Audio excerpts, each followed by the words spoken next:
Alright guys, so mine just got done downloading, so you can either double click this, or if you're not using Chrome, which you should be, then just go to your downloads folder. Mine is in Bucky.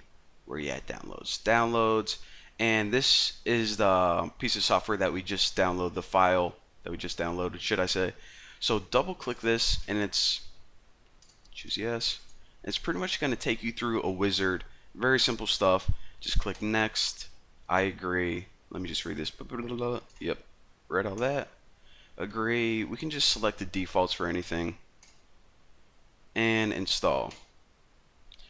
Holy crap, that is fast. Alright, so this bad boy's installing, and once it's ready, and actually it puts icon on your desktop, which is actually really handy by default.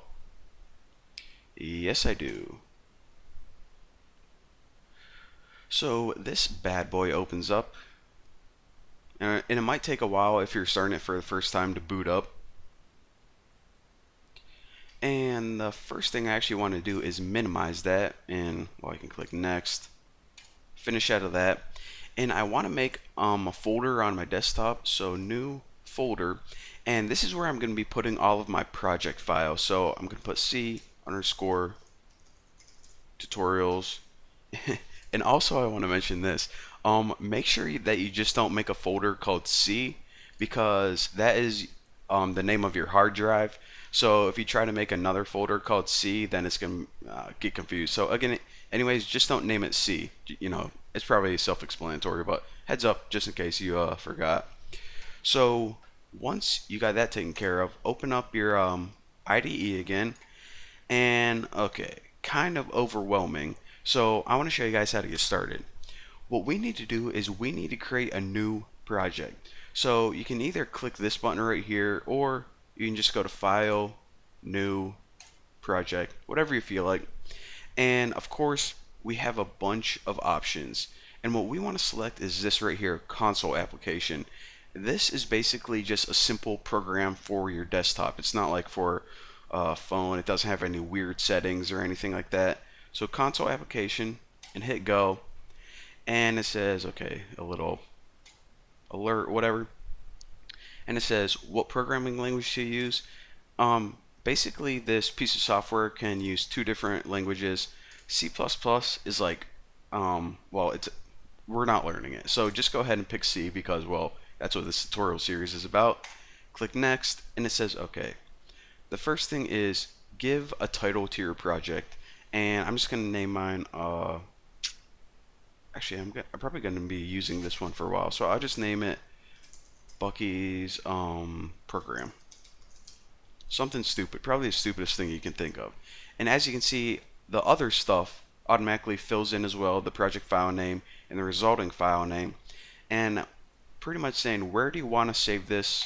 And of course, I want to save it in that folder that I just created. Click OK and click next. All of this stuff is good by default, basically asking what compiler do you use, but whenever you download it, everything is set up perfectly, so don't mess with any of this stuff. Just click finish, and blank screen. We must have messed something up. Well, actually, if you go to your left, you're going to be able to see all your projects right here. So this is the name of the project that we just created, Bucky's program, or whatever you named yours. And all of the files that we have right now are in this sources folder. So if we click that little plus sign, we're going to see that it automatically created one file for us called main.c. So go ahead and double click this, and it's going to open up right here. So pretty much all of your files are going to be on the left hand side. This right here is pretty much your text editor, like Notepad, and up here are a bunch of settings that I'm not going to like explain every one right now, because it would be like the most boring video ever. So I'm just going to be explaining them as we need them. So basically, the first thing that we see is we get all of this by default, and this is actually a very simple program. Now, I know you guys don't know what any of this means right now, but I do want to show you guys how to run the program whenever you're ready. So we can actually run this right now by clicking this little button. It's called Build and Run, and it takes actually a couple steps to run your program. The first one is to compile it or build it. pretty much take all of this code, the words that we understand, and it translates it to ones and zeros. Now, once you have that program or that file that the computer can run, you can click run, or you're just going to be clicking this and it does it all in one shebang. So click this, it builds it, converts it, and runs it, and the final result of this program, it just prints out hello world on the screen. So again, I know you guys don't know what all these words mean and why we're using all these symbols, but I just want to show you guys how to get up and started right now. And in the next tutorials, I'm going to be explaining what all this crap is and how we can, well, start making programs. And actually, before I let you guys go, the last thing I want to mention is in these tutorials, I'm going to be typing a whole bunch of source code. And if you guys just want to like sit back and watch the tutorials and then get the source code later on, I'm going to be posting all of the source code on my website. So if you go to my website, buckysroom.org, and if you click forum, then in the C section, get it? Anyways, if you just click that right there, then of course my source code isn't posted right now because I haven't typed anything yet. I'm just making the videos now.